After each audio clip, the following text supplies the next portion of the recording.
De retour avec un autre épisode du Studge TV en confinement.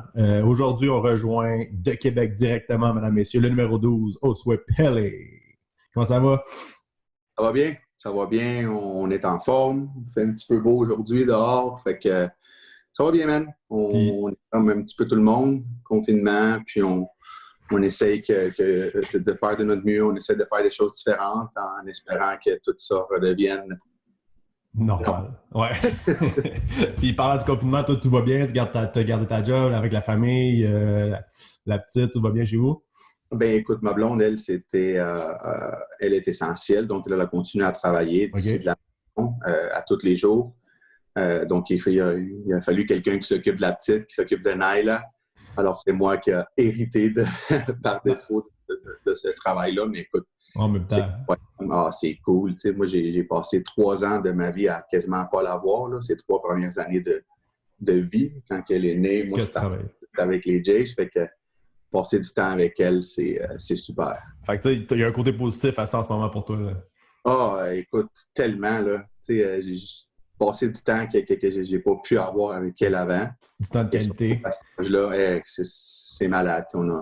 On a fait des choses que je pense qu'on n'aurait pas pu faire si ça l'avait été normal. Ouais, quand ça va vite. Tu sais, sinon, là, la vie, c'est comme si c'était au ralenti. Puis on a plus le temps de profiter des gens avec qui on est à la maison. Puis non, t'as raison. Ça te démontre aussi à quel point c'est important d'être avec tes proches. Puis, tu apprends à la connaître. Tu apprends à connaître ta famille tellement plus parce que tu es juste tout le temps avec eux. Puis, tu n'as pas le choix. C'est pas comme si tu pouvais t'en aller quelque part. Fait Non. que tu trouves des façons pour que ça fonctionne. Bon, ben, parfait. Puis je dois souligner nous, on enregistre ça le dimanche de la fête des mères. Par exemple, je pense que c'est pour ça que tu portes fièrement le rose aujourd'hui. Exactement. Je représente pour la fête des mères que je salue partout au Québec, partout Et dans le monde. voilà. Bonne fête Maman, à toutes les mamans qui nous écoutent aujourd'hui, qui oui. nous regardent aujourd'hui sur notre page Facebook. Cheers. Cheers to the Bon, toi, en ce moment, on parlait de la situation qui est un peu extraordinaire. As-tu trouvé un moyen de garder la forme malgré que les gyms sont fermés en ce moment? Ben, comme je te parlais tantôt, j'ai essayé de faire des choses différentes. Donc, avec ma fille, là, j'ai essayé justement là, de faire plus d'activité physique. On est allé dehors beaucoup. Je travaille pour une des compagnies que je travaille, Pure. Ils font des outils d'entraînement. Alors, j'ai pu m'en procurer là, une coupe. Puis, je suis capable ici à la maison là, d'au moins garder la forme. C'est sûr que c'est pas des gros poids, puis c'est pas des bench press 2 plates et des choses comme ça, mais au moins, je suis capable de bouger puis de garder la forme. Garder un minimum de shape pour être prête si un retour il y a cette année. Exact. On ne sait pas. On attend avec impatience, mais je pense que dès que ça va être parti, ben, il faut être prêt parce que je ne pense pas qu'on va avoir un mois pour se mettre en forme. Là. Je Non, pense que ça va partir tout de suite. ils vont dire go, puis ça va être le lendemain matin. Ça va être le lendemain, BP, 7h30. Let's go, chap. Ah ouais, chap. Okay. Hey, on va revenir un peu sur ton parcours baseball avant de te joindre à notre équipe. Je sais que tu as joué au collège américain. Ensuite, Oui, tu as été drafté 2 fois, une fois par les Nationals en 25e ronde, puis les Pirates de Pittsburgh l'année d'ensuite, je pense. ouais, l'année d'après. Tu peux nous expliquer un peu comment ça a été ton parcours baseball? Ben, écoute, c'est sûr, comme tu dis, là, j'ai été repêché après mon secondaire 5 par les Nationals qui venaient De Les déménager? les Expos venaient de partir en 2004. J'ai été repêché en 2005 par les Nationals. Ça aurait été cool que ça ait été les Expos. Mais je n'ai pas signé. Je ne parlais pas anglais dans le OK. temps. Puis j'avais un petit peu peur de m'en aller dans les mineurs sans pouvoir parler anglais. Donc, j'ai décidé d'aller au collège où est-ce que j'ai été là 2 ans. À Seminole? Et à Seminole State College en Oklahoma, un collège que beaucoup de monde connaît. Il y a beaucoup de Ouais. Québécois là, qui ont été là. Éric Gagné est allé là. Abraham Taureau est allé là aussi. Donc, j'ai été là 2 ans. Ensuite, j'ai signé avec les Pirates de Pittsburgh 2 ans après. Puis, j'ai joué avec les Pirates 3 ans. Ensuite, j'ai été échangé aux Red Sox de Boston en 2010. J'ai joué avec eux autres 3 ans aussi. Ensuite de ça, j'ai été avec les Capitals de Québec pendant 4 ans. Et c'est là que j'ai pris ma retraite là, du baseball. Car ensuite, là, j'ai gagné un poste avec les Blue Jays de Toronto en 2016. Ça, on va en parler. Mais écoute, quand même une belle carrière de baseball. Tu as joué dans des grandes organisations. Les Red Sox, c'était comment? Y avait-il une différence entre les Red Sox et une autre organisation ou dans les mineurs, c'est à peu près tout pareil? Écoute, chaque organisation, ils ont leur philosophie, leur modèle de développer des joueurs. La plus grosse différence que j'ai vue entre les Pirates et les Red Sox, sans vouloir caler une équipe à un autre, c'était vraiment la culture de gagner. Chez les Red Sox? Chez les Red Sox, exactement. Les Pirates, c'était comme en 3 ans et demi que j'ai été là, on a changé de philosophie quasiment à chaque année. Il y avait toujours un nouveau dicton, il y avait toujours une nouvelle chose qui arrivait à chaque année. Tandis qu'avec les Red Sox, quand je me suis fait échanger là, tout ce que les Red Sox cherchaient, c'était ta personnalité, ton caractère, puis eux autres, tout ce qu'ils voulaient, c'est que tu paraisses bien puis qu'on gagne. Qu'est-ce qui t'a amené jusqu'à nous? Pourquoi est-ce qu'on t'a repêché? Pourquoi est-ce qu'on t'a signé? C'est-tu parce que tu cours vite? C'est-tu parce que tu frappes fort? C'est-tu parce que tu lances fort? Peu importe c'était quoi la raison, eux autres, là, ils voulaient que tu l'exploites au maximum. Ils voulaient que tu t'habilles bien, ils voulaient que ton uniforme soit beau, ils voulaient que tu shines tes shoes. Ils voulaient vraiment que tu te sentes comme Big Papi, comme Pedro. C'est ça qu'ils cherchaient parce que c'est comme ça qu'ils ont réussi à gagner quand ils ont battu les Yankees. Donc, ça m'a comme ouvert les yeux sur OK, là, aie confiance, va-t'en au bâton, sois relax, puis vas-y. Tandis qu'avec les Pirates, c'était beaucoup plus de pression, c'était beaucoup plus il fait comme nous on dit, suis qu'est-ce qu'on dit. Alors, des fois, il y avait des joueurs qui se perdaient un petit peu là-dedans. Cool, mais c'est bon de savoir l'envers un peu de la médaille. Nous, on voit juste les grosses organisations à télé, puis on ne sait pas trop comment ça se passe dans les mineurs, mais c'est bien que tu nous expliques la différence entre les Red Sox, puis c'est pas pour rien que les Red Sox sont une meilleure organisation que les Pirates. Sûrement, ça part de la fondation, puis c'est cool, c'est bon à savoir. Puis... C'est difficile, c'est plus facile quand tu as gagné. Hein? Quand tu as déjà gagné, c'est plus facile quand tu vas parler aux jeunes puis leur dire, écoutez, on a déjà gagné, voici comment on l'a fait. Alors, c'est plus facile. Parce que quand tu as une organisation, ça fait longtemps puis qu'ils se cherchent un peu, et c'est plus difficile pour les coachs aussi parce qu'ils n'ont rien ils n'ont pas quelque chose où s'accrocher puis où est-ce qu'ils peuvent aller chercher le joueur puis leur dire, écoutez, qu'est-ce qu'on fait, ça fonctionne parce qu'on gagne. Donc, c'est un petit peu plus difficile pour les organisations comme ça, sans dire qu'ils ne sont pas bonnes, parce qu'écoute, les Pirates, ils produisent des joueurs incroyables. Regarde Garrett Cole, regarde le Starling Mart, Ross est allé jouer là aussi. C'est une équipe qui est quand même... McCutchen est allé là, mon Dieu. Écoute, on peut en nommer, là, on peut en nommer des joueurs. C'est juste que quand tu es une équipe qui a un budget qui est plus petit, c'est difficile de garder les joueurs comme ça. Mais c'est sûr que ta philosophie dans les mineurs va être un peu différente aussi. Nice. Puis pendant toutes ces années-là des mineurs, y a-tu un gars avec qui tu as joué, dès que tu as joué avec, tu savais qu'elle allait jouer dans les Bigs? Écoute, ma première année, ma deuxième année avec les Pirates, on est dans le New York Penn League, puis c'était tout de suite après le repêchage, OK? Et on joue contre San Francisco, une équipe des mineurs de San Francisco. Un nouveau gars arrive, que tout le monde capote, première ronde, un certain Buster Posey. Ah, OK, il est bon, tout. Ah, OK, all right. Écoute, 4 games, 3 circuits, 2 doubles, 6-7 points. Il brûle la ligue. Qui es-tu? Wow! Écoute, je pense qu'un an après, il était des majeurs. Il n'a pas joué longtemps dans les mineurs, hein? Lui, là, oh mon Dieu, c'était comme, OK, là, sérieux, va-t'en d'ici. Ensuite, j'ai joué avec Starling Marte, justement, je t'en ai parlé. Ouais. Lui, on est dans le A, puis lui est en République, OK? Fait que normalement, comment ça fonctionne? De la République, tu t'en vas dans le Rookie Ball, tu t'en vas dans le A faible, après ça, le A, puis après ça, le A fort. Moi, je suis dans le A, OK? Ouais. Fait que il s'en va de la République, il envoie direct avec notre équipe. Là, nous, on est comme, mon Dieu, il n'y a rien. Le gars, il parle aucun mot anglais. Aucun. On ne comprend pas ce qui se passe. Lui, il arrive direct de la République, tout. C'est même pas c'est quoi la routine, tout. Fait que moi, je l'ai comme un petit peu pris sous mon aile. Fait que je dis, écoute, l'autobus, il faut aller là à telle heure et tout. Studge, c'était malade. Ce gars-là, première game, vole tous les buts, pogne un go 3, un double. Écoute, il faisait ce qu'il voulait sur le terrain. Il jouait à quelle position? Écoute, il jouait dans le champ centre. Il connaissait ses signes. Il s'en foutait trop fort. Naturel. On le savait. Puis ensuite, je me suis fait échanger Une de mes premières games, je joue avec Sander Bogaerts. Il y a 19 ans, le petit kid. Là, nous, on est comme tous 21, 22. Ouais. Il arrive là, commence à frapper des circuits et tout. Un an plus tard, il y a des majeurs. C'est malade. C'était des joueurs que tu étais comme, c'est sûr que ce gars-là, il ne va pas juste se rendre des majeurs. Ça va être un joueur d'impact dans les majeurs. Tu le sais tout de suite, hein? Tu peux le voir tout de suite, ouais. Tu le vois tout de suite. Ensuite, l'année d'après, j'ai joué avec Mookie Betts pendant le spring training.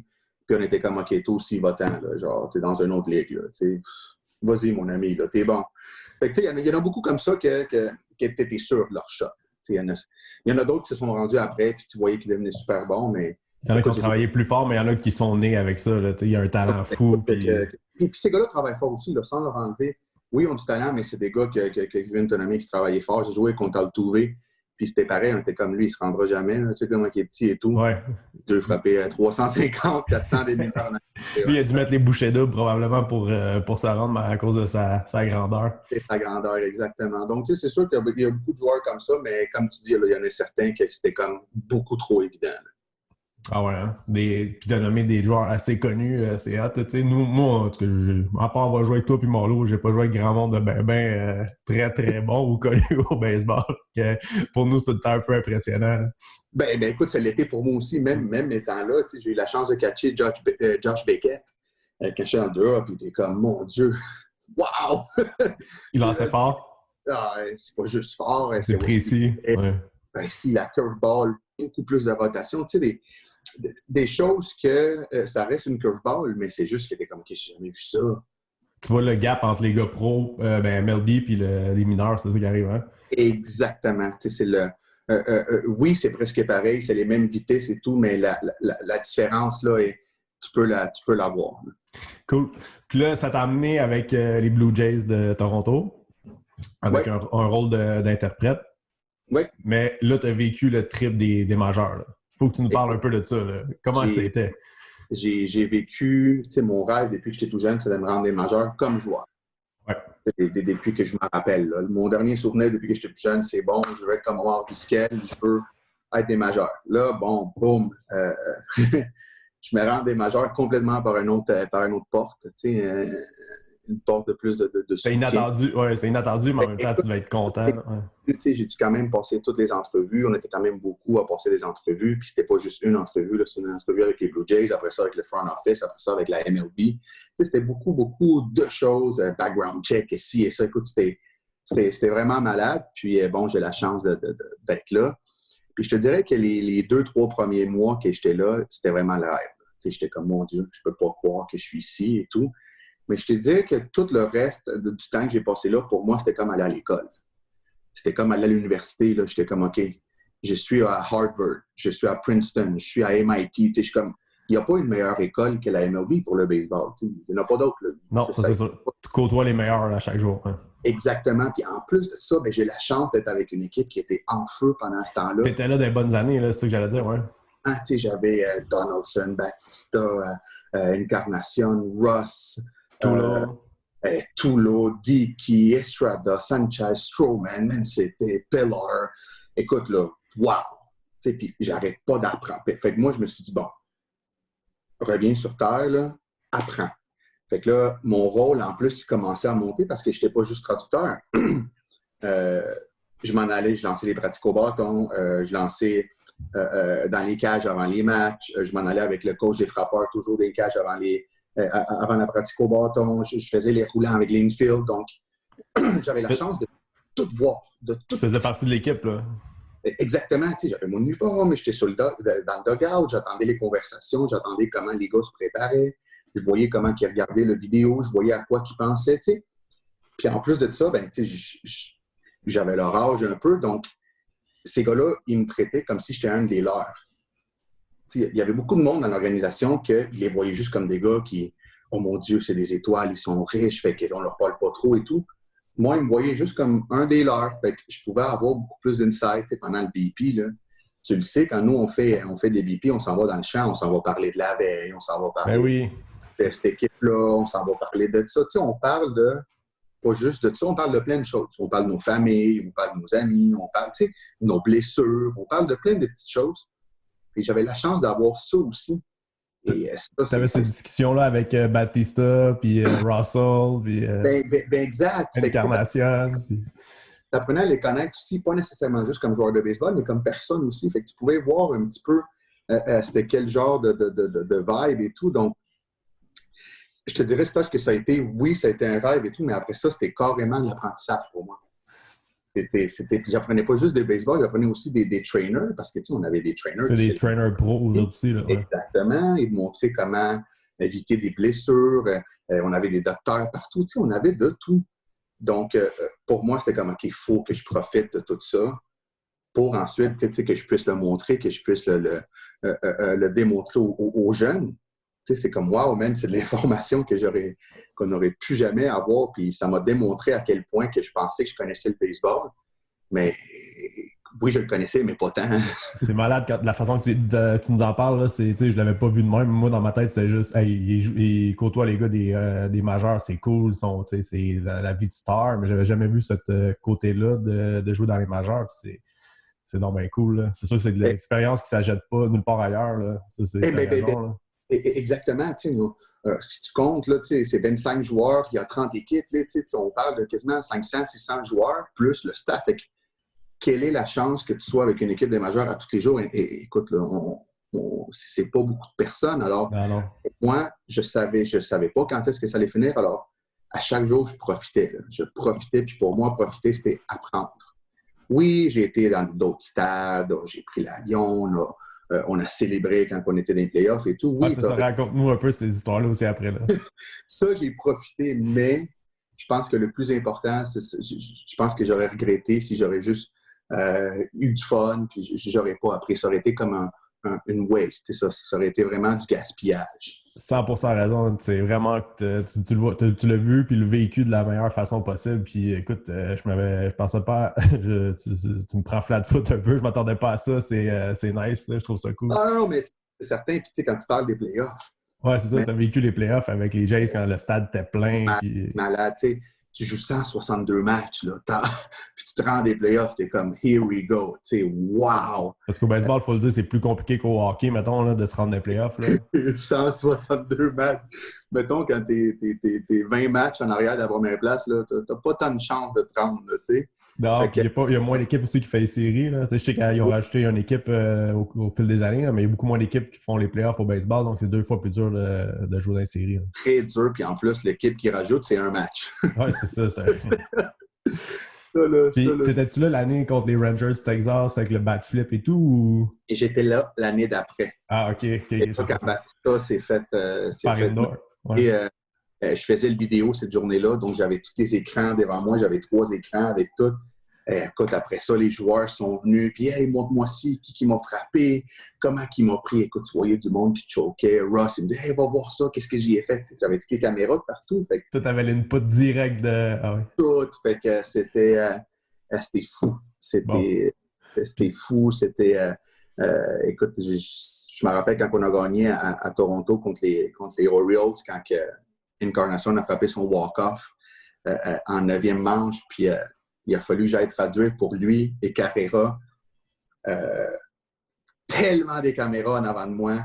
J'avais du champagne dans la gorge. Écoute, j'avais les yeux qui me piquaient. Puis là, t'as mon gars de PR qui vient me voir. Il me dit « Hey, viens-t'en. » Il me pogne. Faut pas que t'oublies que tu travailles. Attends, il n'y a pas d'eau. Là. Je suis stressé, man. Il y avait tout. Là. Il y avait de la télé japonaise, latino-américaine, les Américains. Tout le monde était là. Ça, là, c'était vraiment... J'étais content, j'étais excité, mais Colin, que j'étais stressé, je m'attendais pas à ça. C'est clair, hein? Tu t'es fait ramener un peu... Hey, oublie pas, on est là pour travailler, mon... On est là pour travailler, on va se célébrer, ouais. Puis, t'as-tu fait partie des... Parle-nous un peu là, du lifestyle des gars de la MLB. Tu crois que tu peux nous dire, ou après le match, tu les côtoyais tout, ou... Il y a une chose que j'ai compris, puis j'espère que le monde va voir. Je ne sais pas si tu écoutes un petit peu le documentaire de Michael Jordan. Ben oui, je ne le demande pas chaque lundi. Quand il expliquait qu'il ne pouvait même pas sortir de sa chambre, il avait juste hâte de retourner pour relaxer, puis se calmer, parce que dès qu'il mettait un pied dehors de sa chambre, c'était comme... Ouais, le superstar, il a besoin de 10 gardes du corps pour aller au dépanneur. Et l'euphorie, il ne peut même pas aller au dépanneur. Il faut exact. Fait que oui, il y avait tout cet argent-là, oui, il y avait toute cette fame-là, mais il n'y avait pas de vie. Tu sais, toi et moi, demain matin, ça nous tente d'aller chercher un petit paquet de gomme au dépanneur. On va y aller, on va marcher, personne ne va nous arrêter. Tu sais. Personne ne va y aller pour moi, là. Ça se peut qu'il y ait un char qui n'arrête pas puis nous rentre dedans. Là. Ouais. Mais c'est ça, ces gars-là n'ont pas. Puis quand je parle de ces gars-là, pas tous, là, mais les gros stars, ils n'ont pas de liberté.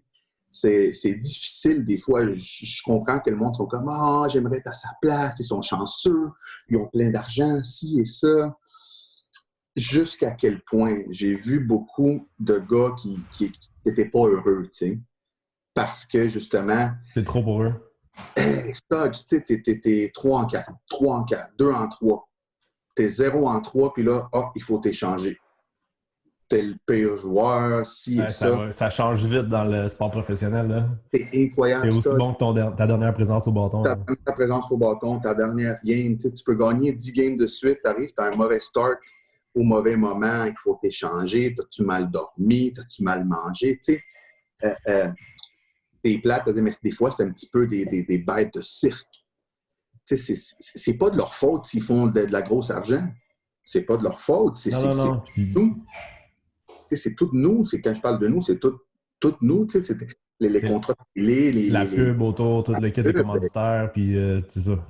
Exactement. Tu sais, c'est pas qu'ils en font trop aussi et ça. Ça, on est d'accord, OK, c'est parfait, mais une chose que j'ai beaucoup appris, c'était ça. C'était le fait de toujours se cacher, toujours essayer d'aller par en arrière d'une porte parce que tu veux pas que tout le monde... Ça, c'est quelque chose que j'ai vraiment remarqué. Ouais. Exact. Puis que j'ai pas eu pitié, mais j'ai comme fait OK, man. Être une star, c'est pas juste cool. Non, c'est sûr que ça vient avec des downsides, là, comme n'importe quoi. Puis eux sont un petit peu plus flagrants, leur mauvais côté, mais en même temps, à la fin de leur carrière, j'imagine qu'ils peuvent se trouver un petit coin de paradis tranquille puis être heureux à ce moment-là. C'est là que ça devient un petit peu mieux, mais je suis certain que Michael Jordan, même s'il se cache... Alors lui, c'est... lui, c'est complètement différent. Mais pendant que tu étais là, j'avais une question qui me venait en tête. As-tu vu un truc qui s'est passé devant toi, tu te dis « Oh my God, on n'est pas dans le même ballgame. » Tu sais, genre une dépense folle ou quelque chose. Ouais. Oui, je vais t'en dire une très facile. On est au spring training. Puis Kendris Morales, c'était un gars que je le suis encore proche de lui. Lui avait un gros char, un Rhino. C'est comme un char, c'est comme un tank de guerre. C'est plus gros qu'un Hummer. OK. Gros, un Rhino, tu iras voir ça. Fait que là, lui a ça comme char, écoute, c'est malade. Fait que là, c'est le temps d'envoyer les voitures à Toronto. Parce que là, on est en Floride pour le camp d'entraînement. Ouais. Puis, bon, le club, il dit, bon, qui envoie leur voiture? On commence à faire les papiers et tout pour les envoyer. Que tout le monde ait leur voiture. Fait que là, lui arrive avec sa voiture. Le club, lui dit, Kendrick, tu peux pas l'amener parce que ta voiture est trop haute. Fait qu'elle rentrera pas dans le parking. Au stade? Lui, pardon? Ouais, au stade. À OK. Fait que ça, Kendrick fait, OK, parfait, je vais amener d'abord ma Mercedes. Il avait une voiture. Mais là, il n'y avait pas ses papiers de sa Mercedes. OK. Fait que là, il fait comme je vais m'arranger. Le lendemain, il est arrivé avec une Lexus de 150 000 $. Puis il a dit, il a été une voiture. Pour l'amener à Toronto. Pour l'amener à Toronto. 150 000. Ça n'a aucun sens, hein? Là, j'ai fait. Écoute, il est arrivé le lendemain, la voiture, elle sentait le neuf. Là, ben oui. Excuse-moi, ben là, j'ai acheté une voiture. C'était moins compliqué pour lui d'aller acheter une nouvelle voiture que de trouver les papiers chez eux. Exactement. Il ne trouvait pas les papiers. Fait que lui, il est allé acheter une voiture. J'ai comme fait. OK. On n'a pas les mêmes problèmes, hein? Non. C'est what? Là, j'ai comme vu, OK. That's next level. Ça, c'est comme. Ah oui. Okay. Il y avait des choses comme ça que tu faisais comme reality check. C'était comme. Non. Je fais pas ça. En fait, je peux pas le faire. Ouais, mais je vais peut-être changer mes souliers, là, mais c'est la seule affaire que je peux changer du jour au lendemain pour me déplacer. Non, exact. Mais en même temps, tu vois à quel point que il essaie de rendre tout le moins stressant possible. Il sait que, bon, en place de chercher papier puis tout, gars, je vais m'acheter une voiture, je vais regarder, puis so be it. C'est quoi 150 000? Ah, ça, c'est pour toi et moi 15 $. Alors, si tu me dis, hey, Josué, je te vends ma voiture 15 $ brand new, ben, tu vas l'acheter. Je vais te donner un 20. Garde le 5 en tête. C'est ça. Hey, y avait-tu, encore, on va parler des mangeurs encore, mais y avait-tu un joueur qui avait des habitudes un peu fucked up, là? Mettons, il mangeait des Oreos anti-at-bat, ou tu sais, ce genre d'habitude un peu Euh, euh, spéciale. Quasiment tout. Je vais te donner une, une vraiment spéciale. Mettons, on prend, je sais pas moi, on prend euh, Jay Happ. Ouais. Happ, tu pouvais pas y parler quand c'était sa journée de start. Sa journée au complet, du début à. Tu y parles pas. OK. Tu y parles pas. Tu laisses son catcher, le pitching coach, y parler. Là. C'est tout. That's it, tu le regardes pas, tu y parles pas. Tu sais, être dans la zone, là, être dans la bulle, là, c'était ça. Là. Dedans, man, c'était incroyable à voir parce que c'était, man, il était froid, là. On dirait un militaire russe qui bouge pas, puis juste, man, j'étais comme, holy fuck, OK, on dirait qu'il voulait te tuer quasiment, tu sais. Il y a d'autres gars qui mangent la même chose, si ça va bien, à tous les jours. Tu sais, Tulowitzki faisait tout le temps la même chose. Il attrapait tout le temps 5 roulants à gauche, 5 roulants à droite, 5 dans le milieu, 2 en avant, boum. Tu sais, c'était des gars qui savaient, qui se connaissaient très bien, qui savaient déjà comment, c'était quoi leur routine, puis qu'est-ce que leur corps avait besoin. Ils ont besoin de ça pour se mettre dans leur préparation de match, pour se mettre dans le game, sinon. Exactement. Puis Tulowitzki m'a dit, tu sais, avant, dans ma carrière, c'était 10 de chaque. Il dit, mais là, je suis plus vieux. J'ai descendu à 5. Puis là, il était rendu à 5, mais il a compris, tu sais, il s'est dit, OK, je Il suis s'est ajusté. exact, tu sais. Tu voyais que les gars, même, ces gars-là, là, les vétérans, là, ils ont des façons de s'en sortir, ils ont des façons de faire que physiquement, ils ne peuvent pas, mais ici, là, ils sont tellement plus en avance qu'un exemple qu'un rookie, là, qu'une recrue. Merci pour toutes ces belles explications sur le baseball puis les gars des pros. C'est vraiment, je suis sûr qu'il n'y a pas juste moi qui trouve ça intéressant. Tout le monde va aimer ce petit segment-là du Studge TV. Maintenant, ça t'amène à jouer avec nous, avec Team Recrue Farm. Comment tu as trouvé le switch entre les deux équipes? Tu sais, de passer du baseball à Balmol. Bien, c'est certain que c'est différent. Première des choses, oui, ça reste du baseball pareil, ça reste un diamond, ça reste un sport d'équipe. Ça reste que je trouve que la balle molle, c'est pas nécessairement plus vite, mais il y a beaucoup plus d'action. C'est certain, tu vois pas des balles rapides ici, puis ça tire direct dans le nez, là, puis dans les dents. Mais c'est très différent. Je trouve que la balle molle, c'est tout est tellement plus vite. Il faut que tu te paces parce qu'une game peut facilement finir 30 à 29. Ah oui. Puis la game a pu durer 1h15. Même tu si peux en jouer 3 autres dans la journée aussi, donc tu as raison. Ouais. Exactement. Qu'est-ce que j'ai appris? Puis ça, je suis chanceux parce que en ayant Gonzo puis en ayant Malo, que c'était des joueurs de baseball, eux autres, ça fait déjà un petit bout qu'ils sont dans l'équipe. Ouais. Moi, c'était ma première année. Fait qu'ils ont pu me dire qu'est-ce qu'eux autres ils ont vécu quand c'était leur première année.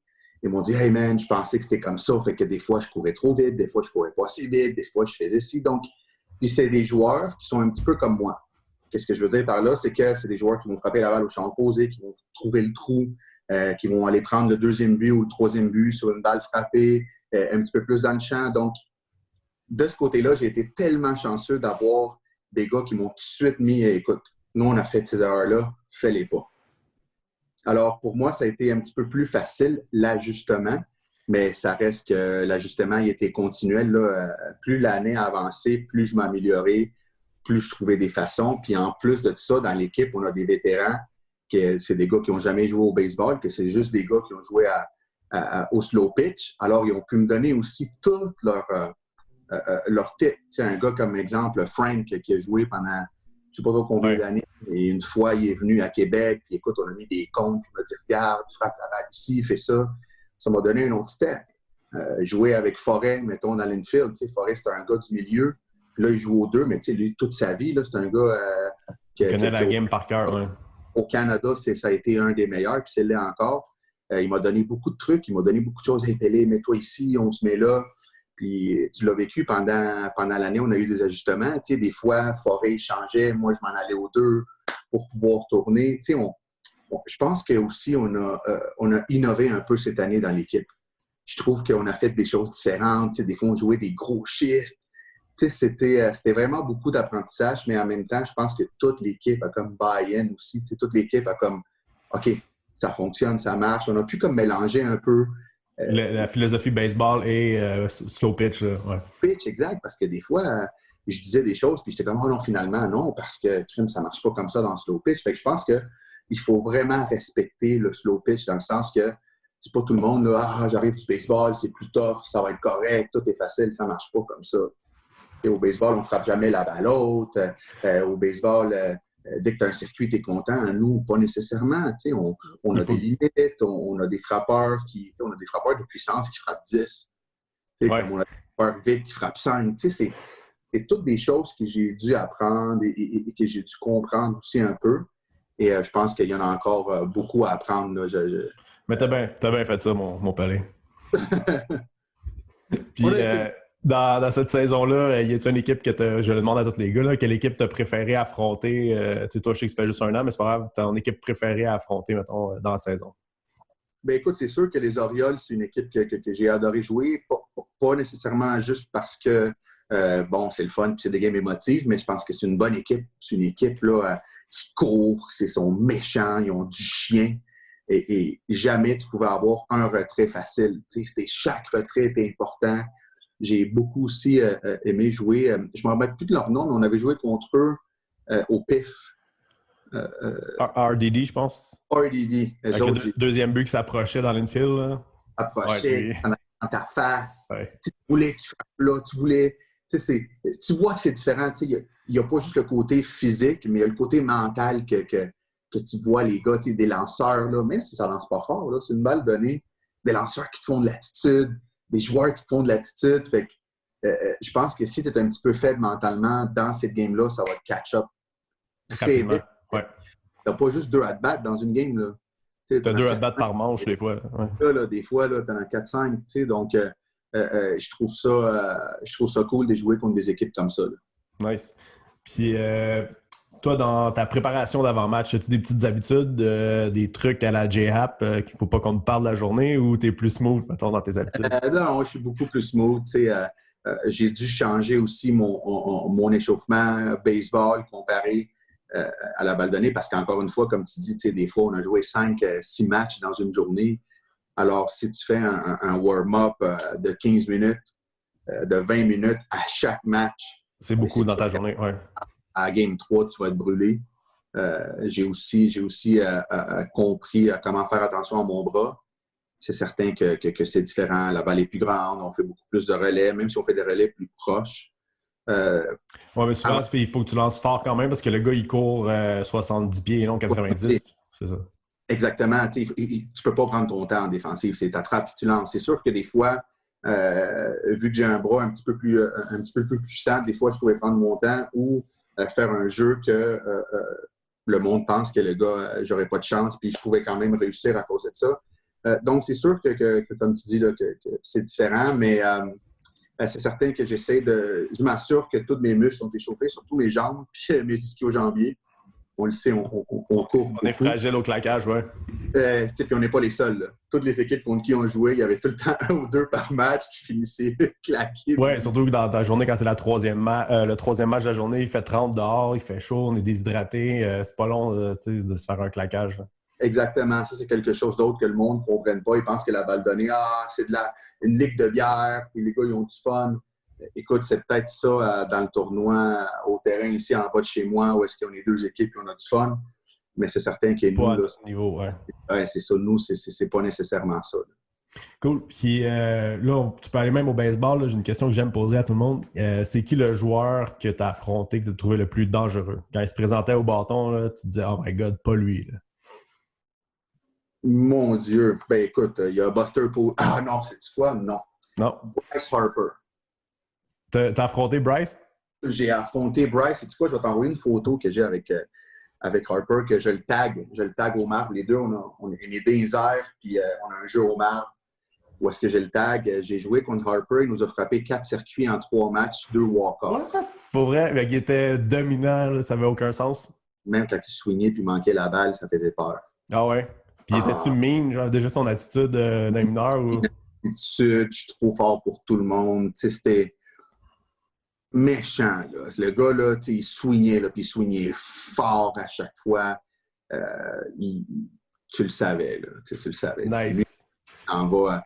Mais puis côté de la balle donnée, là, je me rappelle le deuxième but des Cards, tu sais, gaucher.